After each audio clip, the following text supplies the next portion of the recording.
കൂട്ടുമാറിയൊന്നും സഞ്ചരിക്കണ്ട. എടി നിനക്ക് എന്തുവാണ്? അരുണിന്റെ വീട്ടിൽ നിനക്കുള്ള കുഴപ്പം എന്തോ അവിടെ നടന്നത് പറയടി എന്നോട്. അമ്മ ഈ കഴിഞ്ഞ 13-ാം തീയതി ആ വീട്ടിൽ ഇടി പെയ്ത് മഴ ചൊരിഞ്ഞ സമയത്ത് ആ വീട്ടുമുറ്റത്ത് എന്തോ നടന്നത് നമുക്ക് അറിയാവോ? എന്തോ ഉണ്ടായെന്ന് നമുക്ക് അറിയാവോ? കൂണുണ്ടായതാണോ? ഇടിവെട്ടി മഴ പെയ്യുമ്പോ കൂണല്ലേ ഉണ്ടാവുന്നത്? പിന്നെ എന്തുവാ സംഭവിച്ചെന്ന് പറയടി. അമ്മ ഒരു ഭർത്താക്കന്മാരും ഭാര്യമാരോട് ചെയ്യാൻ പറ്റാത്ത കാര്യം അമ്മ അറിഞ്ഞിട്ട് എന്നോട് ചെയ്തത്. ഒരമ്മയുടെ മുഖത്ത് നോക്കി ഞാൻ എങ്ങനെ പറയും അമ്മ? എന്റെ മക്കള് അറിയാതെ എന്റെ കുഞ്ഞിന് നല്ലപോലെ വിഷമം പറ്റിട്ടുണ്ട് മോളെ. നിന്നെ അവൻ തന്തയ്ക്ക് വല്ലതും വിളിച്ചോടി? ഇല്ല. പിന്നെ അച്ചാച്ചൻ മിനിഞ്ഞാൻ നിന്നത് തുമ്മിച്ചത്ത എന്തിനായിരുന്നു? വേറെ ആയിരിക്കും. എന്റെ പൊന്നുമോളെ, നിന്നെ അവൻ ഉപദ്രവിക്കുക വല്ലതും ചെയ്തോടി? അമ്മ അടിച്ചു കഴിഞ്ഞാൽ വേദന അത് കുറച്ചു നാൾ കഴിയുമ്പോ അങ്ങ് മറക്കും. ഇത് അതുപോലല്ല, എനിക്ക് സഹിക്കാൻ പറ്റത്തില്ല അമ്മച്ചി. എന്റെ ദൈവമേ, എന്റെ കുഞ്ഞ് കരയുന്നോണ്ടോ ഒരു പെട്ടെന്നുള്ള സഹിക്കുമോ?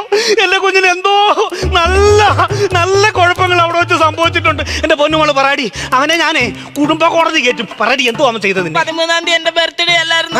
അറിഞ്ഞിട്ട് വിഷ് ചെയ്തില്ലമ്മ. ചോദിച്ചപ്പോ പറയുവാ മറന്നുപോയെന്ന്. ഉടുപ്പ് മാറത്തമ്മേ, കുടുംബ കോടതി പോണ്ടായോ?